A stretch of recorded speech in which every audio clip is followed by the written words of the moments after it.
Xerneas, the tree of life, Yveltal, the harbinger of death, and Zygarde, the balance of all.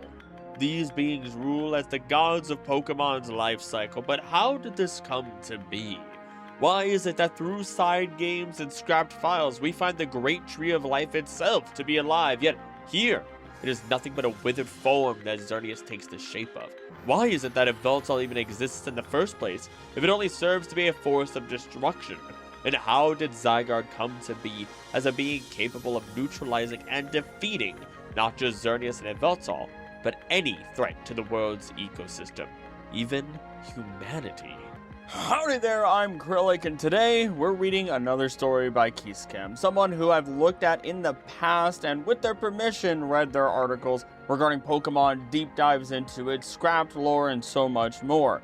Now, originally in the past, we've looked at other stories like the Age of Giants and the original story, which are technically prequels to this, but I will do my best to get you through this. If you haven't read it, or rather listened to those, should do both, really. You can actually go follow Keyscam right on medium.com. I'll have the link in the description, but I want to dig into this. Originally, I had reached out to them because I wanted to cover their article on natural energy in the world of Pokemon, the Alpha, the Omega, Kyogre, and Groudon, so much more, but Keyscam then told me, hey, you need to probably read the story right before that, which is what we're doing today, which is the Tree of Life. I am calling it something different in the title, of course, but at the same time, that was only because I didn't want to call it the Tree of Life, because I know you guys would want me to do the Tree of Life at some point. But how about we go ahead and get started? This will be my first time reading it. You'll get plenty of my reactions as always, and let's just dive right in. Xerneas, Yveltal, and Zygarde are not among the legendary Pokemon with the most well-fleshed-out narratives. In fairness, the same can likely be said of Generation 6 as a whole, whose setting was severely affected by development struggles and by the lack of a proper follow-up to the initial pair of games. Legend ZA had the opportunity to expand on this trio's nature, but for better or worse, the focus ultimately went elsewhere. As a result, piecing together the full extent of their role in cosmology has proven more challenging than usual. Still, combining data provided in-game with confidential documents and supplementary media has proved to me that more can be said on this topic than one would originally presume. While I'm not a fan of how this information was conveyed, I can now see why it fascinates so many. Wheel of Life and Death.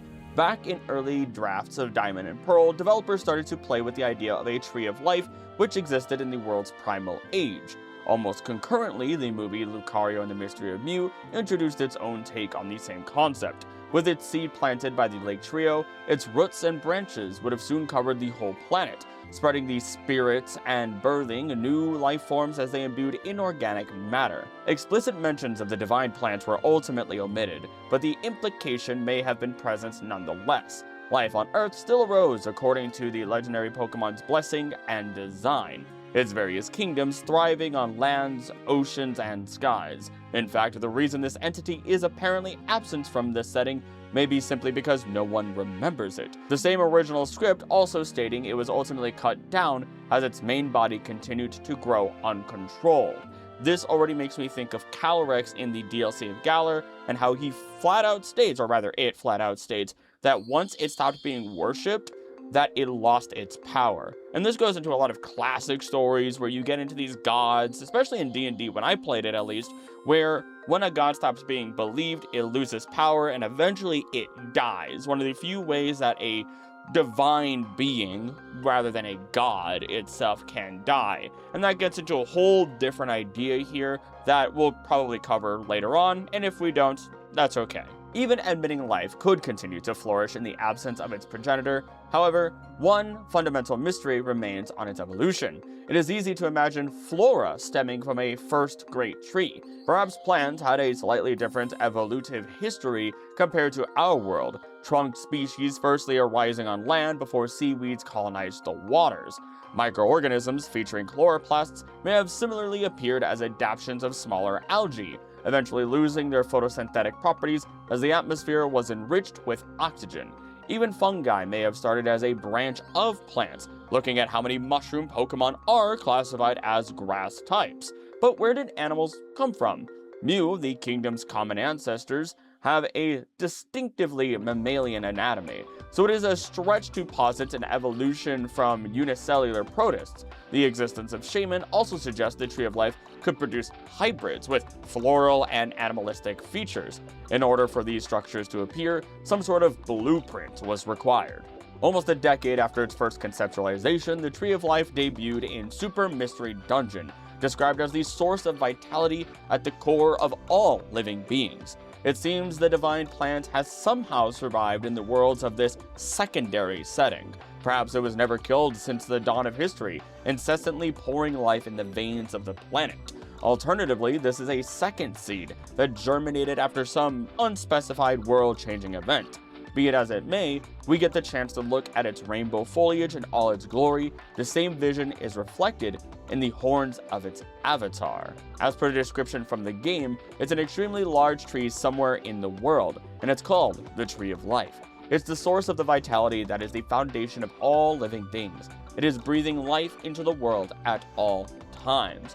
It does make me wonder how many times we've speculated that Pokemon Mystery Dungeon is a post-apocalyptic setting, a setting in which all humans have been wiped out. After all, we do have Mewtwo, we do have humanized settlements that are still remnants of what used to be. What if a great cataclysm did happen, similar to Pokopia, similar to what could have happened to Hoenn, so much more, and in those events, everything needed to restart. Similarly, again, to what Kyogre and Groudon can do in their primal forms, and now with this new world, with the Pokemon Mystery Dungeon world, we get to see the Tree of Life try to restore life back to the world. As we arrive at the tree's base, we stumble across the legendary Pokemon Xerneas. The creature introduces itself as the Tree of Life made incarnate, which may require clarification. The Japanese Kenshin refers to physical manifestations of kami and other mystical beings in Shinto, as well as the embodiment of the Buddha in the material world after reaching enlightenment. The franchise often uses this term in relation to legendary Pokemon. For example, Dialga is once addressed as the incarnation of time by Cyrus. The dragon and the concept stemming from its heartbeat are one and the same, as one could not exist without the other.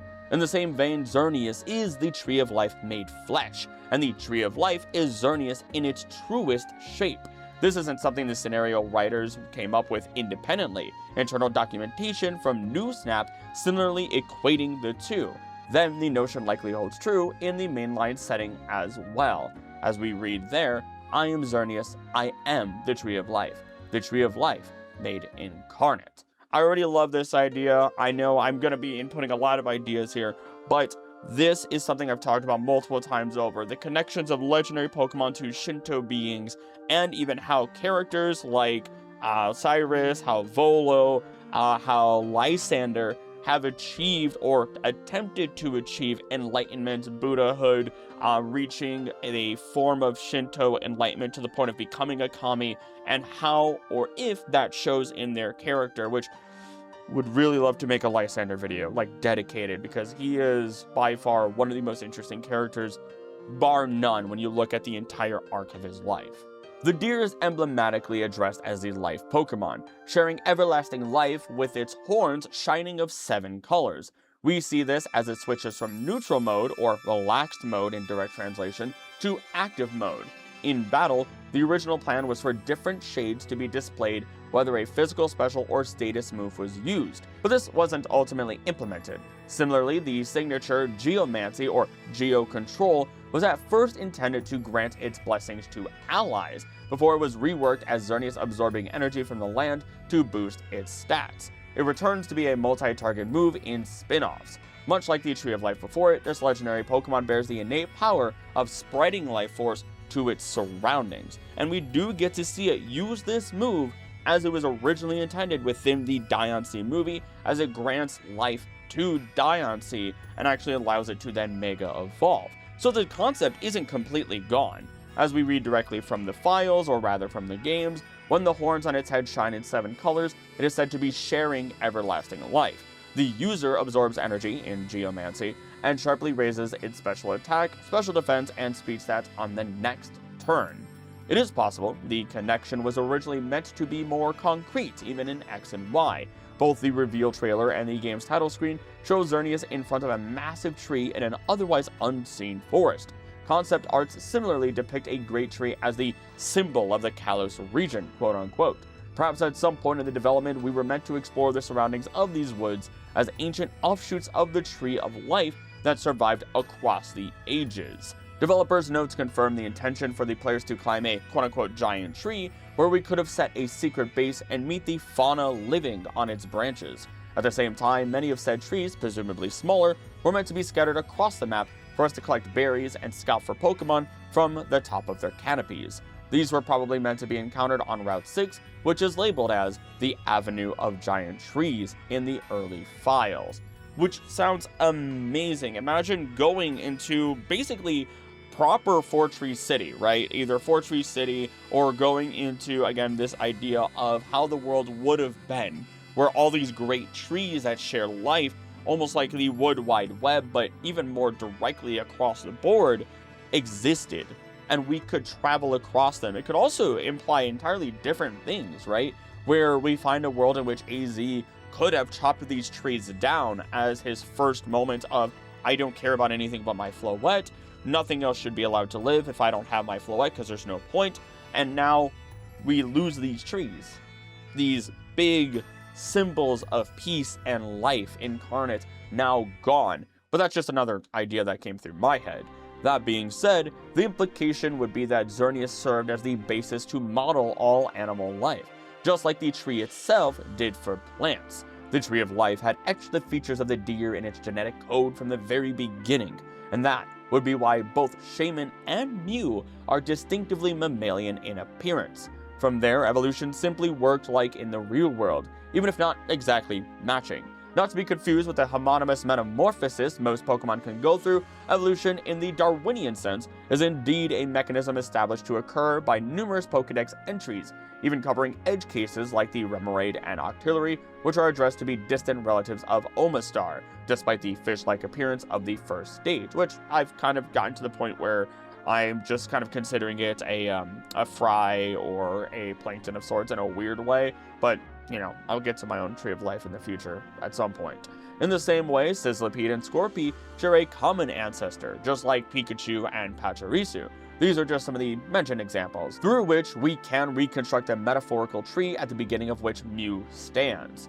Omastar directly states its heavy shell is thought to be the reason this ancient Pokemon died out. It's apparently a distant ancestor of Octillery. For Scorpy's direct entry, it did state after burrowing into the sand, it waits patiently for prey to come near. This Pokemon and Sizzlipede share common descent. And for Pachirisu, it does directly state again, a species related to the Pikachu line. Though Pachirisu is a calm Pokemon, it still presents a danger should one touch its electrified tail or cheeks. From the new species Pokemon stemmed all sorts of different clades, from vertebrates to arthropods and mollusks, thriving both in the depths of the ocean and the highest of mountains. The exact path may not even diverge much from its real-world base, given the notion that life originated in the seas. Water is an undeniably vital component for organisms to develop as we know them, and so, as we can imagine, the roots of the Tree of Life to have been immersed in the ancient oceans to sustain its own activity. Is it truly that odd, then, that both animals and plants were drawn by the primordial soup? If Mew promptly adapted their biology to this specific environment, then first marine invertebrates may have seen the light of day even before structures more similar to their progenitor. In other words, the only real difference from our world on a macroevolutive scale would be that the information for mammalian anatomy was already present since the dawn of times, possibly imparting a predetermined direction to it. The existence of humans, after all, was something written well before their individuality was extracted from chaos. To break that down, it's basically to say the Tree of Life created Mew, and because Mew already existed, even if Mew started out in the water, even if there was a different look to Mew at some point, all the DNA from mammals to arthropods to birds, every single thing already existed right off the bat. And it just needed to come into existence. And at least in the anime, That kind of can be proven true in a very, very indirect sense, a little bit of a stretch, because we get to see Mew separated as Kyogre and Groudon come back together as one being, becoming Mew itself again and having immense power. And then on top of all of that, we already know Mew has all the powers, or rather all of the moves of all Pokemon included inside of its body. Even if it can't use the move as Mew, it can transform into any Pokemon and use their move as themselves, making it so that way nothing is off of the table. Also, if you're noticing, I'm a little bit lighter right now. Like there's a blanching to me, I guess. Blame the teleprompter. It's because I'm reading this directly, of course, but oh well. Going back even further, a similarly mammalian anatomy is traceable to Arceus, which we already suggested to be the result of that first act of self-awareness by the original spirit of mankind. Later, those same traits were inherited by a deer-like creature like Xerneas before they were passed down to Mew and Shaman. And to explain that goes back into the original story, in which Arceus did come from the egg, which effectively was the primordial soup before everything became organized from chaos, and then the War of Giants happened afterwards, leading eventually to Arceus's reign after he won, or rather it won, and leading into what we have today as eventually populations began to exist, likely because of, or rather directly as a result of, these scrapped trees of life. In fact, the life Pokemon serves as a proper link between fauna and flora, even more than the Herald of Gratitude Shaman. When it reaches the end of its 1,000 years lifespan, it releases all of its remaining energy to the living things in its proximity, before turning into a withered tree. The Pokemon will remain in this form, addressed as the X-Tree in internal documents, for the next millennium, until it will regain its vitality by absorbing nutrients through its roots. The fact this cycle is needed in the first place may be ascribed to the demise of the Tree of Life. Now that its power doesn't run through the veins of the land anymore, its avatar has to take shape akin to its foundation in order to not run out of life force and similarly cease to exist. In my eyes, I see it effectively. This is, again, like Keyskim says here, another way for it to gather life. It also still exerts tons of life, as we see in ZA, where Xerneas' presence actually causes alpha Pokemon abnormalities to appear in places they normally wouldn't. And we also would assume that Xerneas is attracted to the city due to the great burst of energy, the great burst of life energy that was thus released into the world from firing the ultimate weapon. Direct quotes state, "Legends say it can share eternal life. It slept for 1,000 years in the form of a tree before its revival. Legend has it that when it nears the end of its 1,000-year lifespan, Xerneas releases all of its remaining energy, sharing it with all living things nearby." Continuing on with Keyskim's writing, all of this begs the question of Xerneas' counterpart. The destruction Pokemon Yveltal is a bringer of death, its feathers absorbing life force from all living beings as they glow red. This is also reflected in the signature move Oblivion Wing, directly translated, Death Wing, sucking the target's HP as the user is healed by half of the inflicted damage. Through this mechanism, Yveltal manages to effectively become immortal. At the end of its 1,000 years lifespan, it performs a mass absorption before falling in a deep slumber in the form of a cocoon. It will slowly process the sudden energy intake in the successive millennium before rising from the dead once more. Both of these Pokemon serve as end-of-world triggers, is how I'm going to say this. Because if everything dies, that energy goes somewhere, nutrients into the soil. Xerneas absorbs, releases it. If there's overpopulation, and there's somehow people not dying, Yveltal comes in, knowing that there are many immortal Pokemon that do exist, or effectively immortal Pokemon that exist, and pulls life from them all, basically saying, no, we're done here, we're restarting. And if the anime is anything to go by, if they all turn into stone, or alternatively, if that life energy is taken from them, and unfortunately, as dark as it sounds, bodies are left behind, then once again, all that life, or rather what is left after life is taken away, will then go back into the planet itself at some point in time. If Pokemon does follow the idea, which it often does, of matter can neither be created nor destroyed, and energy is not something that can just be randomly created or destroyed, then it is something that truly exists and has to properly cycle. As per Yveltal's direct information, when this legendary Pokemon's wings and tail feathers spread wide and glow red, it absorbs the life force of living creatures. When its life comes to an end, it absorbs the life energy of every living thing and turns into a cocoon once more. Stories say that when it nears the end of its 1,000 years lifespan, Yveltal absorbs the life force of the living things around it in order to charge its own energy. And the attack itself, Oblivion Wing, states, the user absorbs its target's HP, the user's HP is restored by over half of the damage taken by the target. Why does such a fiend even exist in the first place? The original script relates its power of stealing life to souls, quote-unquote, specifically the same concept usually linked to ghost-type Pokemon and other forms of spectral apparitions. Indeed, the legendary Pokemon is among the few to learn Phantom Force or Ghost Dive by level without being a ghost type itself. The move consists in the user vanishing somewhere in a similar way to Giratina's Shadow Force or Shadow Dive, with even the name drawing an explicit parallel, as the renegade Pokemon temporarily returns to the Distortion World to strike a surprise attack, so Yveltal and many ghosts must have access to a dimension other than the material plane. That is the Spirit World, where souls of the dead reside after death, as explicitly named in Litwick's Pokedex entry and alluded to by haunters since Generation 1. Litwick stating the flame on its head keeps its body slightly warm. This Pokemon takes lost children by the hand to guide them to the Spirit World, whereas Haunter states because of its ability to slip through black walls, it is said to be from another dimension. And if that is the case, then that means Yveltal, like I stated before, hopefully Keyskim says it, is drawing this energy, cutting these lives off, and carrying them to the afterlife to basically say, no, you've lived too long. You have to stop existing because you're going to throw the balance of life and death out of whack. And then Zygarde's going to come in and blow everybody up, so let's not do that. But then, Yveltal's true nature may be better found in its relation to the underworld. Consider the fate of the Tree of Life. Its body was discarded, divided in the realms of land, sea, and sky that colored the world, a mineral vestige at best traceable to the kingdom of Rota.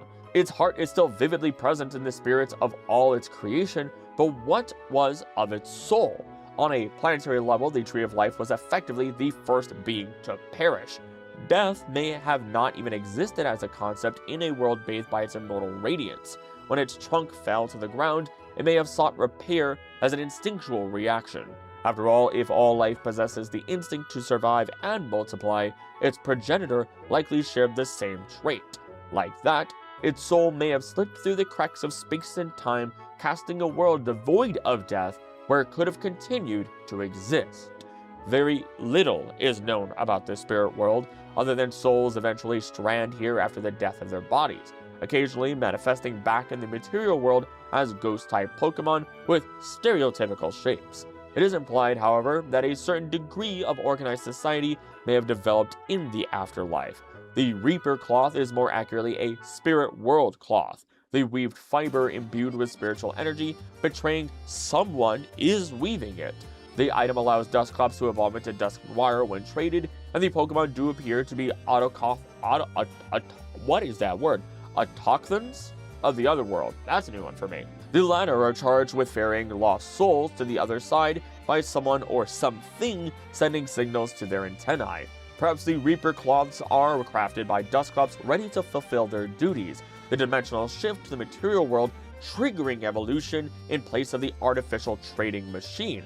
This dynamic, however, opens a series of questions. Why is it so important for souls to reach the spirit world? Who is the mysterious entity commanding the Dusknoir, and how are these creatures born in the first place? All can be answered if the Tree of Life is still acting behind the shadows. I will add in that when you look at Turnback Cave and you try to go to Giratina, if Giratina does not appear, you will in its place find a Reaper cloth there. So, even more than all of this that is being said, there may be even a deeper connection, as we kind of already know, to the spirit world and Giratina's dimension, the distortion world, especially as so often, it's really weird that Cyrus has often stated, or rather has stated directly, that it is a world without spirit, a place that he had been longing to create, and he decides to stay there.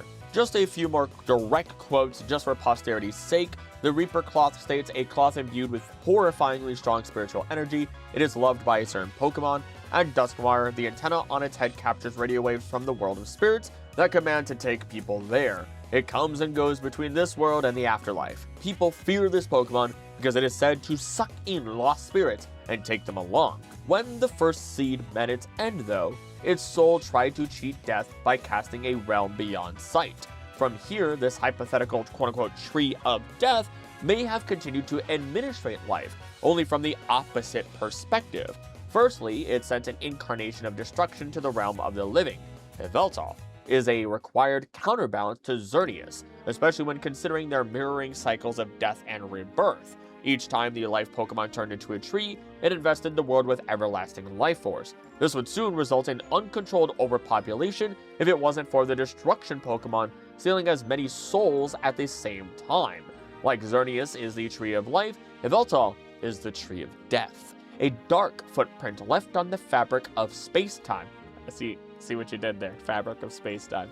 That spread its wings as a bird of prey ready to feast on all creation. Super Mystery Dungeon even briefly shows a withered tree of life on the verge of its demise, fittingly assuming a reddish tinge. Secondly, legions of Duskull arose from its shadow, just as many organisms saw the light of day in the material world thanks to its former radiance. As a pure soul, at least partially devoid of physicality, goodness, it likely lacked the power to populate a dimension with the most diverse life forms as it once did. But these lesser avatars were nonetheless required to properly administrate the flow of stranded ghosts. From all that we know, the Reaper clogs may have been made from the fibers derived from its trunk. At the same time, Dusclops have the innate capacity to absorb the spiritual essence from their target, an ability surely required for their task, but also quite reminiscent of Yveltal's Oblivion Wings. The legendary Pokemon itself can't be the unseen master of Dusknoir, as they receive signals even when the bird is sleeping in its cocoon state. When factoring the tree, that same form may also evoke the image of a seed of death, quote-unquote, in parallel with the one that bestowed life. That only leaves the Pokemon's true shape as a viable option, always towering high in the spirit world. The only thing left is the motive. Consider the fact that despite the absence of the Tree of Life from the world, new creatures continue to rise at an increasing rate. Where did their souls come from? Maybe part of their spiritual data was a combination of those from their parents, but as death doesn't come at reproduction, this would still mean the total energy would eventually run out. As this doesn't seem to occur, there must exist some mechanism pouring more souls into the world, providing life effectively. Could it be that all life is trapped in the perpetual cycle of creation and destruction exemplified by Xerneas and Yveltal? If the Tree of Life bestowed its essence to the planet, the Tree of Death appears to lure souls towards it. Maybe the dead ultimately return to the same tree that birthed them, sucked by its roots and broken down to its more essential components. Perhaps these components are later recycled into new souls that animate newborn lives. They too will eventually perish, their souls reabsorbed and used to give birth to something new, and so on until the end of times. Which, if that is true, that follows proper to reincarnation, into Shinto, into Buddhism, into so much more, and into this grand cycle that is supposed to exist. That people are nature, that people and Pokemon are one, as Pokemon likes to often state, that there is true reason for Xerneas and Yveltal in a world where we often assume that food is so easy to get. There's so many Pokemon that can help us, with agriculture, so many Pokemon that can help us with work, and we're able to do the same in return for them. That civilization, even if everyone did reach true perfection, there should be no limit. There should not be death. There should be no concerns whatsoever, yet there is. And so, there has to be a cycle, because something is going to be unhappy with all of this, and it goes against the natural world. I'm following Keyskim on all of this. I hope you are too. But going forward, admittedly, that leaves 1/3 out of the equation. Recall that a living organism is composed by 3 essential components: the body, through which it interacts with the physical plane, the soul, through which that vessel is animated, and the spirit, making that life self-aware of the world around them through the accumulation of knowledge. the experience of emotions, and the indomitable will to exist. I'm hearing them. I'm hearing the lifeguards. Not lifeguardians, the lake guardians. Oh my goodness, sorry. If both the body and the soul are recycled with the arise of new life forms, the former through reproduction and diet, the latter through the process exemplified above, then we should expect a similar outcome for the spirit as well. One may simply suggest the essence to be dissipated as energy in the material world, only to be slowly reintegrated in newborns as they experience reality. Surely, to shape a distinct personality is a slower process than disposing of your own flesh. Generally speaking, it seems that while it was originally brought to Earth via the Tree of Life, the spirit has now detached itself from its inner workings. Truth to be told, spin-offs subtly elaborate on the matter from a cosmological perspective, but we'll leave those observations for another time. I'm fighting you on that, but if I understand where this could have gone, then you have the seed of life, you have the seed of death, and then you have the seed in which Mesprit, Uxie, and Azelf were born from, because they are canonically born from a singular egg planted into the earth itself, or at least quote-unquote planted into the earth itself, and thus when they were born on the planet, they were given, or rather they gave, their three attributes to all of humanity, not to all of Pokemon, to all of humanity as a gift. And so we would then have our three seeds that would then give us the physical matter, the spiritual matter, and then the, oh goodness, oh no, I already forgot the other one. Body, soul, and spirit. Got it. All right, understand now. But what may be worth discussing here are instead the cases where the cycle doesn't run as intended. Usually, all three components of life are united at birth and separated at death. From this perspective, the so-called life energy, quote-unquote, bestowed by the Tree of Life, literally the energy of the living body, quote-unquote, is what gives the substance vitality, which is to say the soul imbuing inanimate matter, then driven by its spirit to specific paths. The three aspects can, thus, exist on their own. Corpses are the obvious example for a body lacking its other thirds, while the will-o-wisps making up spiritum, or those manipulated by Hisu and Typhlosion, specifically addressed as Reikon, another designation for the soul in Shinto, especially referring to those still lingering in the world of the living before reaching the afterlife, are a fitting way to visualize a pure soul. To break that down, will-o-wisps are pure souls with no spirit and no body. Moreover, ghost Pokemon seem to be souls devoid not only of their vessel, but also of their original spirit, even if they will eventually develop a consciousness on their own after prolonged exposure to the material world. Most species of manifested phantoms don't appear to retain strong memories of their past lives, and Keyskin brought in Yamask before I could say it, but Yamask are the obvious exception. But the fact that the Pokedex feels the need to specify it only stresses their peculiar circumstances. After all, they manifest through memorabilia depicting their faces as humans. So who's to say that knowledge didn't seep into the mask before the Lonely Spectre? Indeed, leaked design files claim the memories are lost upon evolving into Kapha Gregus. Actually, isn't that flat out stated in the Dex? I thought it was. And that a Yamask quote-unquote dies, or to be better said, returns to the spirit world in the case its anchor gets lost. Finally, we'll expand on pure spirits in a future analysis, but we've already noticed how Arceus, Dialga, and Palkia all had to exist before both physical matter and souls came into being. More interesting is when two aspects of life are coupled in absence of the final third. For example, consider a creature of spirit and body, but lacking a soul to animate it. That would be an existence of self-aware immobility, trapped in a cage of immovable matter. Both Super Mystery Dungeon and the regular anime depict Yveltal's Oblivion Wings, as well as similar powers consisting in stealing life or vitality, as an attack, turning its target into a figure of stone. This is evidently different from simple death, and it is indeed shown to be reversible with a large output of life energy or analogous mechanisms. After all, the Herald of Death is interested in absorbing souls specifically, not the spirit. I can back this up because within the Ho-Oh movie specifically, or rather, not the Ho-Oh movie, but the movie in which we have Marshadow, I can't remember it, I think it's I Choose You, we see Ash die. I mean, not just turn to stone, I mean erased, because multiple Pokemon hit Ash at the same exact time. His body ceased to exist, and we see Ash in this other world, in Limbo, be revived by Ho-Oh from Pikachu missing him. And it's arguably, even though Ash has just been stupid and done his best at the same time and died many, many times, I would argue it's one of the most emotional Ash deaths, even more so than the first one. Even more so than the first one, if you were on a, depending on the day. All these instances are, in other words, spirits unable to interact with the physical plane via their bodies in the lack of a proper soul element mediating between the two. We see the same process of petrification in other media as well, including the first Ranger title and even the first movie Mewtwo Strikes Back, albeit in a still unrefined take.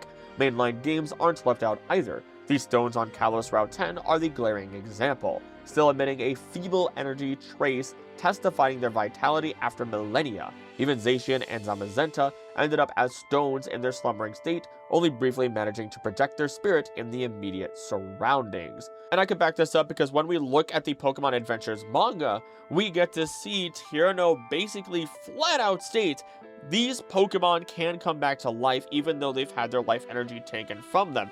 They just have to have the willpower to live again. They just have to receive that energy effectively. They will eventually get all this life energy back, but only if the world is worth living in. Conversely, a being of spirit and soul without a body to sustain itself would struggle to interact with matter, risking to losing its form. As already discussed, this is the reason ghost-type Pokemon often attach themselves to objects, using them as surrogate bodies to sustain their physicality. But while these are creatures that develop a spirit only after they manifest back to the material world, we also have rarer instances in which a stranded soul manages to retain their sense of self. Spectral apparitions are reoccurring in the franchise since Generation 1. From the dead Marowak in Lavender Town to the inhabitants of the old chateau, up to the girl haunting the strange house and the mysterious hex maniac of Lumio City. Secondary media, like the anime, have always represented quote-unquote regular ghosts in contraposition with ghost-type Pokemon too, even giving us a small glimpse of a door to the spirit world in its Diamond and Pearl season. And what all these sightings have in common is that they all appear roughly as they did in life. Despite the absence of an actual body, there are some cases of ghost-type Pokemon manifesting as quote-unquote humans through illusions, but that requires effort to mold their stereotypical form. Instead, these apparitions seem to have latched to their past lives to a point of being unable to peacefully pass away, much like yurei from Japanese folklore, as they are occasionally referred to in-game. Strong emotions like hatred and regret, or an extinguishable will to live, are all aspects pertaining to the spirit rather than the soul, and that is true nature of these phantoms. When those drives exceed the call of the Grim Reapers, lost souls remain trapped in the material world along with their spiritual essence, until they resolve their unfinished business, find closure in some other way, or simply accept to let it all go. This is all just making me think of Zoroark and Zora becoming their Hisuian forms, that deep-seated grudge binding them to this planet, and how we don't see Zoroark in the modern day because they're all dead, and we don't see Hisuian Zoroark in the modern day because that grudge has been released. That people and Pokemon have become friends once more, as they should be, and through this effect, humanity has apologized and made peace through or with these Hisuian Zoroark to become one again, and they were able to go on to the afterlife. Lastly, there is the case of a body and soul deprived of spirit. While we do not see any concrete examples in the franchise, the closest may be regular plants and similarly inert organisms, but who can say if their hearts aren't simply unfathomable to our eyes? The implication of such condition would be an existence of absolute solipsism, nullifying one's relation with others and the outside world in favor of instinctual drives. If you thought Cyrus would be the prime example of that, even Cyrus does not follow that idea. Cyrus still has spirit and finds it to be a fallible offense, that it is something that you should not have, no human should have, because it creates destruction. And still, Cyrus tries to remove emotions from everything that he does, but can still be seen to have joy or anger even in small amounts or moments in which it slips out due to losing a battle. A life stripped of feelings, incapable of building significant memories, and without even the true will to go on. In short, a biological machine. While the details around this were mostly cut in development, This was supposed to be the state of primordial humans who stranded from the proper path, before the Lake Trio bestowed their gifts to the repentant ones once more. Perhaps one day, we will learn more about this third dead end, but some things may be better left unsaid. The first Guardian. With Xerneas and Yveltal canceling each other's effects on the world, life and death became intertwined in a fundamental cycle. Would organisms spread too far and wide, overpopulation would result in a lack of viable resources. Would too many meet their end, the spirit world would be overfilled with souls to process. The two opposing forces must be kept on a fine balance if the spawns of the Tree of Life wish to exist and multiply. It was only a matter of time before someone would take the role of the Watcher for said balance. Zygarde is addressed as the Order Pokemon, constantly monitoring the ecosystem in case it would fall in disarray. Every disturbance to the proper course of events must be eliminated in order for other life forms to prosper, the creature acting like a full-fledged immune system, quote-unquote, against the planet's figurative diseases. This doesn't entail obstructing the natural path of evolution. Design files remark that Zygarde only intervenes in case of unprecedented threats, tolerating fluctuations caused by regular fauna and flora, as well as the spikes in life and death at the end of Xerneas and Yveltal's lifespans. In fact, the same document goes as far as stating that it never had to intervene in recorded history, to a point very few know of its existence. And then Lysander came in and was like, I'm gonna kill everybody, and Zygarde's like, fuck! I'm gonna let that one slip. I'm gonna let one F-bomb slip in the video. But Zygarde's physiology is what allows it to efficiently fulfill its duty as a guardian. The Pokemon is actually a colony of many smaller entities, aggregating in different shapes depending on the situation to face, as also reflected in-game by the ability Power Construct or Swarm Change. The snake we first encounter in X and Y is in truth its 50% form, made of half of its total cells. Internal documentation details the creature usually stays in this form, acting as a main terminal, while the remaining fraction is scattered across its area of influence, constantly scouting for dangers. Individuals then send their reports via signals detected by the 5 protrusions on its back, functioning as natural antennae. The serpentine body will finally cast upon its quote-unquote judgment on the enemy, showing not a shred of mercy through the signature Land's Wrath or Ground Force. The single units that make up Zygarde's body are divided in 2 main categories, both not even considered proper Pokemon due to lack of individual battle capacity. The cells are by far the most numerous. Silent cameras watching over the ecosystem with no real sense of self. If anything, they are the closest example of a spiritless animated body in the franchise. For a functional clump of cells to form in the first place, however, you need at least one of the 5 cores. These special units are stated to have a will on their own in the official website, with leaked material further clarifying their functioning, taking the role of a quote-unquote brain around which regular cells are organized. They can share a limited amount of information via telepathy, which is also why they must occasionally return to the main body to report eventual disruption of the ecosystem.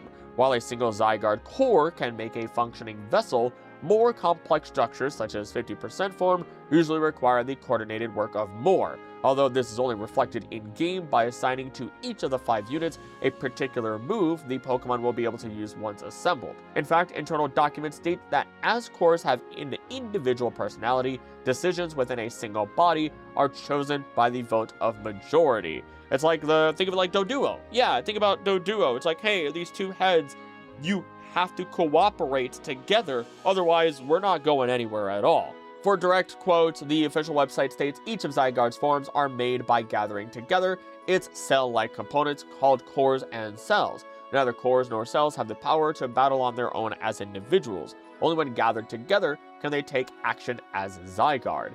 Cores are cell-like components that make up Zygarde, and only a small number of them exist. Cores serve as brains, and by gathering cells, they can create Zygarde's different forms. Cores have their own wills and sometimes act on their own. Cells make up the parts of Zygarde other than its brain.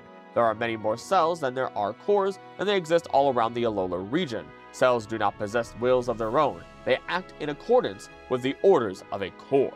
The snake introduced in X and Y is just one of the possible arrangements of Zygarde cells, more of them only displayed for the first time in Generation 7.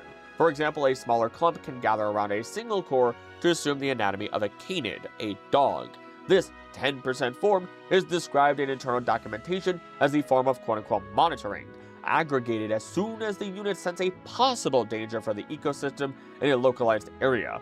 Skilled in close-range combat and capable of running at speeds greater than 60 miles per hour, it rapidly neutralizes the threat to avoid the emergency to spread.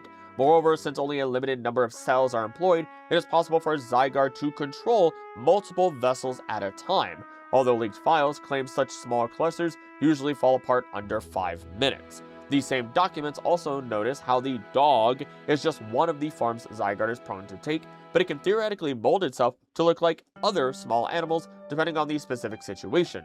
Would this still be true in the finalized games? We simply never get the chance to look at all of its possible arrangements, so in other words, Zygarde could be any animal.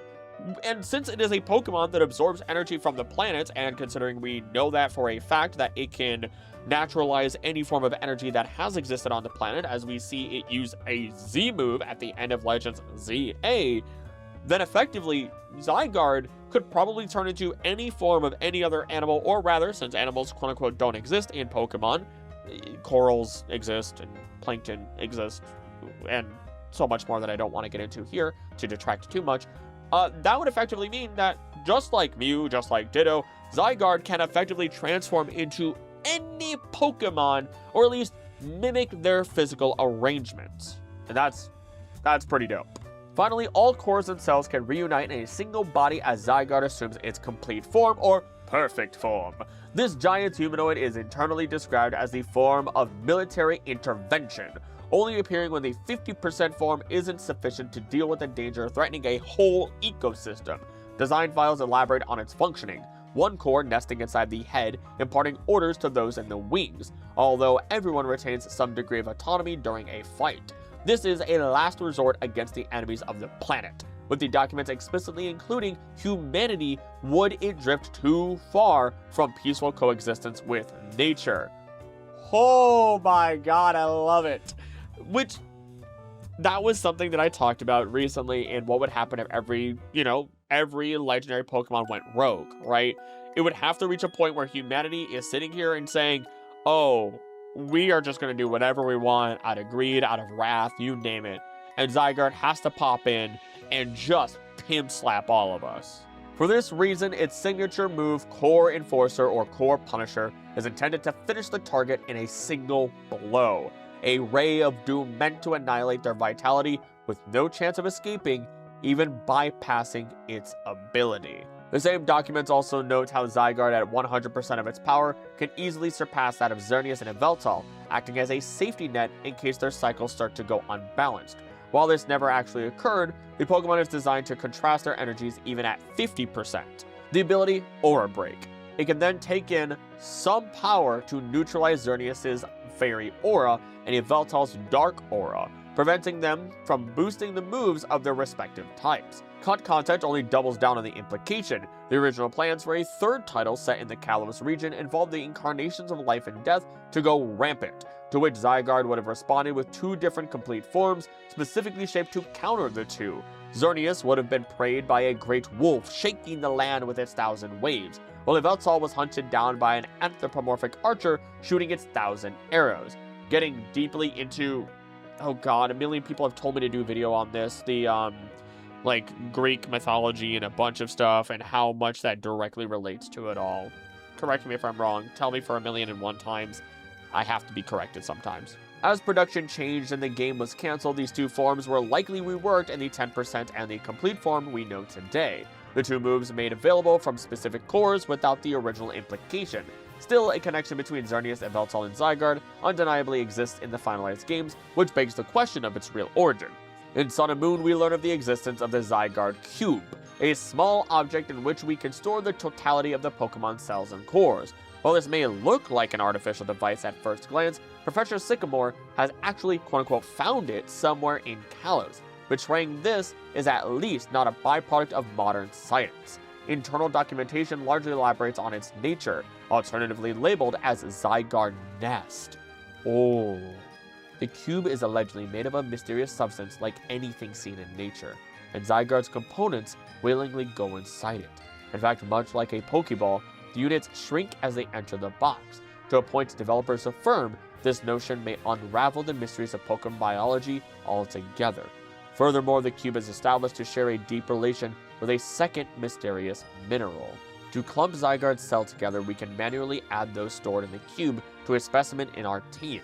Alternatively, we can speed up the process with the reassembly unit or reborn machine. This machine can rapidly synthesize a new Zygarde from the units collected in the nest, or equally break down their bonds to separate them from one another. The mechanism appears to be achieved through the stone floating inside it, littered with gems of many colors, but nothing about this object is ever spoken in the games. Fortunately, the same documents also expand on its properties, revealing this hexastone is actually made of the same substance of the Zygarde cube, from which it likely originated in the first place. The file even compares the two to a Mega Stone and a Mega Ring respectively, at least in their basic functioning. Just like a keystone, the cube emits energy that reacts particularly with the reassembly unit, which in turn releases a radiation capable of rearranging Zygarde's cellular structure. The exact reasoning of this similarity will be the topic of another analysis. What is more relevant is to question what the hexastone actually is. But you're telling me that Mega Zygarde may have been hinted at far sooner, which of course, Zygarde released in Kalos, Mega Pokemon everywhere, and I knew, even if other people didn't believe it, like, I got so much flack for it here and there, but I was adamant that Zygarde would get a Mega form in ZA. It happened. I was adamant that Lysander was still alive, and he was going to team up with Zygarde. I got made fun of for that. Your boy was right. It's because you don't trust an off-screen death, baby. Anywho, the proposed setting stated the stone to have been discovered in a lowless resolution cave or end cave. Even the Zygarde cube was supposed to have split from the main body several hundreds of years ago while still in the region, when a traveler visiting from Kalos brought it to their hometown. There it was passed down through the hands of antique dealers and collectors until it eventually reached Sycamore. The cave in Pony Island is unquestionably connected to Zygarde even in the final games, as evidenced by its layout identical to the depths of Terminus Cave in Kalos, where we encounter the legendary Pokemon. Even the names are different renditions of the same concept. Despite the map's description claiming its origin to be a mystery, these are both caves of the end, or to better say, of Z. Item placement in Resolution Cave also mirrors that in Terminus Cave. Other than the shared Big Nugget in the same spot, the latter displays an Adamant Orb, a Lustrous Orb, and Gricious Orb down each of the remaining paths. In the same way, the cave in Alola features an Adrenaline Orb, a Life Orb changed with a Toxic Orb in Ultra Sun Ultra Moon, and a Light Ball to similar ends, which is to say blue, purple, and yellow spheres matching the colors of the Creation Trio, with the Golden Nugget standing for Arceus. Why are these two caves so similar to each other, and how exactly are they connected with the Order Pokemon? Once again, the answer would have been provided in the scenario described in the leaked document, much of which was likely lost as a major quest involving Dexio and Xerneas research was cut from the games completely. In fact, Resolution Cave was addressed as the birthplace, quote-unquote, of Zygarde, its wall originally supposed to be littered of countless tiny holes resembling air bubbles, from which the cells were supposed to rise as if hatching from as many eggs. Considering the poor rendition of the final titles, it is ultimately unclear how much of this still relates to the canonical setting. It is true, however, that they never commented on Zygarde's origin again, leaving its exact placement in the narrative rather obscure. This may sound especially weird after dedicating the Pokemon a spotlight in Legends ZA, unless developers didn't find the chance to revisit this old concept as it still relates to the Alola region. Even if we accept Resolution Cave as Zygarde's cradle, however, the mystery remains on how this exactly connects with Terminus Cave. Given the identical shape, it wouldn't be absurd to posit this to be another nest. But then, how are they so far away from each other? Did it just happen that two different batches of cells spawned in two distinct locations unrelated to one another? That seems very unlikely. To this, factor the timeline of this genesis of creation, as Legends ZA reveals that the legendary Pokemon only absorbed Z power when its units were scattered in Alola after the events of X and Y. Its presence in the region must have been minimal since Necrozma shared its light to the archipelago. In other words, Zygarde must have been born in the most distant past, well before the Blinding One was mutilated, which basically is to say before it got blown up and then started having its light blast all over Alola. Finally, recall that some connection to Xerneas and Yveltal must be imprinted in its physiology. Basically, it had to learn how to counter them as it was born and matured, as it naturally counters them through aura break. Then, the most natural conclusion is that Zygarde also originated from the Tree of Life in some way. I don't know if Keystream's going to go this way, but I wonder if we're going to go the direction of Zygarde effectively being the first antibodies created by the Tree of Life, then disposed or dispersed upon the world. But this would solve the problem of the two nests. One of the core aspects of the Tree of Life in Generation 4 early drafts was that it eventually covered the whole world as it grew larger and larger, which is the reason it had to be ultimately cut down. Then, it is easy to imagine its roots to have reached both Kalos and Alola, excavating similar corridors as they made their way through the ground. As a matter of fact, Pokemon Generation's rendition of Terminus Cave shows Zygarde standing on a tangle of giant roots, so that is likely the image the games were intended to convey. This would mean the quote-unquote eggs for these cells were grafted into the cave's walls as they exuded from the system's fingertips, almost like detached buds stemming from the parent plant, evoking a similar yet subverted image of the serpent Nidhogg, feasting on the roots of Yggdrasil in Norse mythology. There it is. Norse. It wasn't Greek. It was Norse. I'm not gonna edit it out from what I messed up earlier. I'm gonna take people making fun of me. Which Norse mythology is one of the main inspirations for Generation 6 legendary Pokemon. That being the case, Zygarde's role as the guardian of the ecosystem is easily explained. It is simply protecting the spawns of its own progenitor, always carrying on its will, be it in life or in death. And what about the Hexastone? Consider how a lack of life energy reverts a body to stone specifically. Then think of how the Tree of Life beginning, depicted in Lucario and the Mystery of Mew, is portrayed as mineral in composition. Given the plant's ultimate demise in the main setting, is it really that unthinkable that its bark would ultimately turn to stone as its soul slipped away in the underworld? After all, if its influence cycles back to the material world each time a new soul is implanted into a newborn, part of its spirit determining this will also likely be stuck in a limbo between two realities. Then, the stone of the reassembly unit and the Zygarde cube retrieved where the plant once stood may be none other than mineral vestiges of those same roots that sprouted the legendary Pokemon. That would be why their energy reacts to its cells and cores specifically. This way, even their spontaneity to enter in the cube would be recontextualized as their will to return back from where they came from, moved by a sense of nostalgia for their long-lost progenitor. And I don't want to hear anybody saying anything about, I don't like media being crossed, I don't like movies and manga and the games being crossed. They don't care. They don't care what you want when it comes to that. This is the truth. The developers of Pokemon games have flat out stated, all realities basically exist. We're not trying to make things canon or non-canon. We're trying to create a narrative and have fun.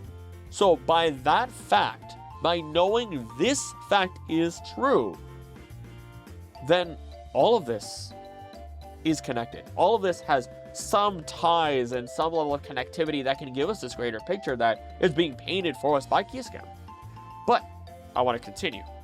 What does appear odder is how Zygarde still bears the potential to surpass both the incarnations of the entity that brought it to life, and that may reveal more on the exact circumstances of its conception.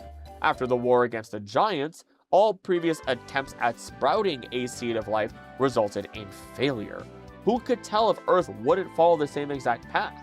The gods needed a failsafe in case of another disaster, introducing Zygarde, a being solely designed to watch over threats disrupting the proper course of life on the planet. Whether its soul data was inserted in the Tree of Life since the Lake Trio brought its seed on Earth, or its conceptualization was more gradual, it only made sense to bring forth an entity that would rule over anything produced from the same tree. This, of course, also required that Zygarde couldn't be corrupted by chaotic energies itself, and indeed Legend ZA proves it to be malleable to many. As Mega Zygarde, Core Enforcer is converted into Nihilite, light that returns to nothing. A beam that defies all laws of nature through its cannon, combining elements of Xerneas and Yveltal in its design. peculiarly written in kanji like Z moves, and with a name clearly nodding to Necrozma's light that burns the sky. Expectedly, L confirms that it obtained this destructive power as its cells absorbed the energy running through Alola, which is to say, Z power. As L directly states, Zygarde used up its strength protecting Pokemon from the light of the ultimate weapon. Its parts scattered to far-off places, absorbing the power of those lands and seeking humans who would give it aid. Now that I think about it, the moves that Zygarde used when it Mega Evolved, they reminded me of Z moves, like those used in the Alola region, but perhaps I am reading too much into it. In short, Zygarde is a sponge made to counter chaotic energies and make them its own. A guardian capable to adapt to any shape and any situation, to face any fight no matter the stakes, so that Earth would not meet the same fate of its older cousins. Even the existence of different cores may have been dictated by this role. In the inauspicious scenario, one of the minds would be tainted by chaos, the others would simply vote for its own demise or isolation from the rest. Everything of Zygarde's biology is built around the role it's supposed to play. Basically, if that wasn't clear, if one of these Zygarde cores were corrupted and turned evil, the other 4 cores would destroy it, and hopefully a new one would be reborn. Incidentally, that makes it the best candidate to also embody more intimate aspects of Pokemon's essence. While the notion is only mentioned in development files, it makes sense that cells and cores need to shrink to all fit inside the tiny Zygarde cube. As anticipated, developers allude to this aspect to have greater significance on the biology of Pokemon. For that matter, Pokemon can fit inside a Pokeball specifically for their ability to shrink when properly stimulated, a notion mentioned since Generation 1 and more recently brought to attention by Laventon in Legends Arceus. There is no exception to this rule among creatures that are considered Pokemon, so this trait must have been inherited from Arceus itself. This is to say, Pokeballs are not the primary reason that Pokemon shrink into them. Pokemon have the ability innately, and the Pokeballs just take advantage of that, technologically advanced or not. Alien life forms can diminish their sizes as much as Earthlings, and that also includes artificial beings. This is a fundamental aspect of life, to the point it could be posited to come along with this spirit. Beings that show low levels of consciousness, such as non-sentient plants and viruses after all, also seem to lack the qualification of a Pokemon. Incidentally, another characteristic shared among all Pokemon is their ability to learn 4 moves specifically. The reason Zygarde's cells and cores are not considered proper Pokemon after all is specifically due to lack of battle capabilities. Cosmoem's leaked design file elaborates that only the energies of moves seem to react with its impenetrable shell, and it just happens that the Aether Foundation's research team came to this realization while studying Zygarde. Inside the legendary Pokemon, the document claims they managed to identify a force they baptized as Poke Energy. While it doesn't elaborate further on the nature of this power, it is clear the name links it to Pokemon as a whole. This is the reason they can all learn elemental attacks, but also likely why they can all shrink to minuscule size. The fact that this energy must run through each of their bodies, but it was only identifiable in Zygarde, speaks volumes on how strongly the Guardian is characterized by this essence. If Poke Energy is what makes Pokemon as such, then the reason Pokemon exist on Earth in the way they are may be ascribed to none other than Zygarde, the body of the Tree of Life brimming with vitality incarnated in Xerneas. Its soul slipped into the underworld, manifested as a Yveltal. What of its spirit then? We discussed how the third aspect likely estranged itself from the cycles of life and death and their respective trees, alienating itself in the rest of the world. In the same way, Zygarde originated as an extension of the tree's roots, germinating outside of it. Perhaps the spirit engulfed inanimate matter specifically as it was quote-unquote born, separate from the primordial plant, sharing its essence inherited from the gods to all those given a soul by its parent. Undeniably, Zygarde's true nature may be confusing to grasp, spawn of life and personification of its spirit, powerful watcher and weapon against the forces of chaos. It is perhaps one of the most complex actors in the cosmology. It doesn't help that much of the information is relegated to confidential documents and cut content. With the hope that one day the picture will become easier to grasp, there's only one question remained unanswered. Why is it that Zygarde likes so much to collect old orbs? And that's where Keyskim leaves us off. I was ready to keep going. I was raring to go. And with those old orbs, it's getting into the orbs of Daga, Palkia, and Giratina. Recently, I had questioned, understanding the idea that Zygarde is able to naturalize all this energy, being a being that can just adapt to any situation. What if we left Zygarde on the plane of Daga, Palkia, Giratina, Arceus, any other legendary that has a different plane of existence, any non-legendary that has an alternative dimension? Leave it with Diancie with the Crystal Kingdom. Leave it with Marshadow's alternate world, or throw it into the spirit world proper. Leave it with Ho-Oh. Throw it into the depths of the ocean. Take Zygarde and just put it everywhere. What would happen? How long would it take for Zygarde to absorb all these alternative energies and transform them into something that it can use? Something that it is able to develop and then transform into another form. Knowing that its cells can already rearrange itself into something brand new or to something that already exists time and time and time and time again, who's to say there's a limit? Who's to say we can't just throw literally every Zygarde cell onto the plane of Arceus, the true Arceus, and flip the script completely on this god? It is both amazing and terrifying if this is actually possible. It already found a way to completely counter life and death itself as a being meant to balance it all. Who's to say it can't regulate mortality and immortality, gods and the people of the ground? Who's to say there's anything that Zygarde really can't do? And part of that, of course, is like heavy me saying, oh, I love Zygarde. It's one of my absolute favorites. I'm the ecology man. I know, I get it. But at the same time, there is a greater narrative that is happening here. It's something where it's as if to say, the gods granted the Tree of Life to the planet. That Tree of Life finally sprouted. All life existed. Powerful beings came into existence from there, to the point where Arceus had to grant the noble Pokemon to humanity to protect them from its own creations, its own alternate creations. And then now we have Zygarde coming in that acts in antithesis to humans, to Pokemon, to legendary, to gods, to non-gods, to everything. Precedented, unprecedented, does not matter. So what if there was a day where Arceus, much like in the movie Jewel of Life, it goes rogue. It goes completely rogue and there's no bringing it back. Could Zygarde find a way to put a stop to Arceus's reign and reset the world? And that might be what it's doing.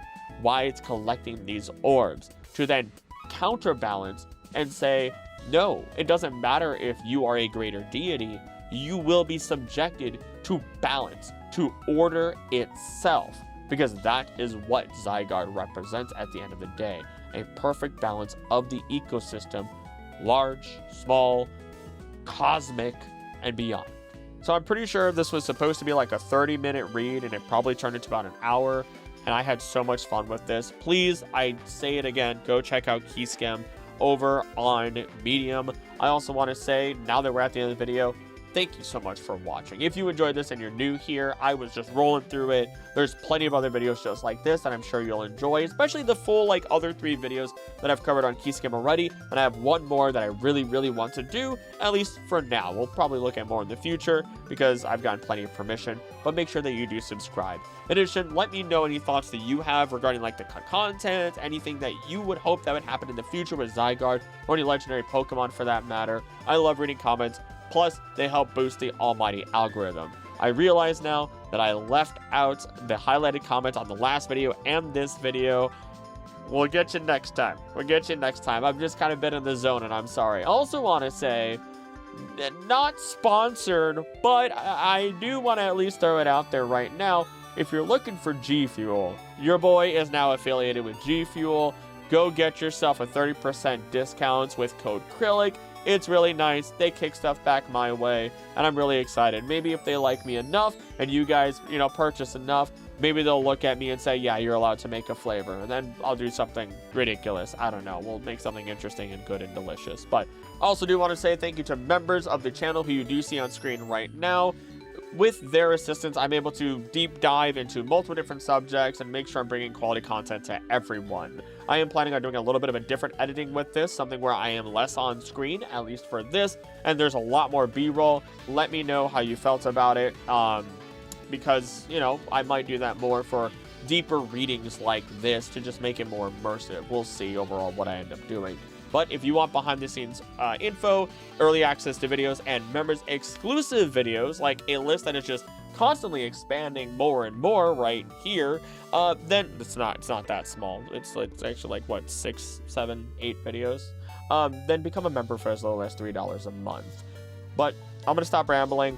This was very exciting. I really want to read the other one right away, but I also have the ecology book to get through, so I've got a lot on my plate right now. So thank you again so much for watching, and as always, don't do anything I wouldn't do, don't do anything I would do. Please be nice to each other. I love you, and I'll see you next time.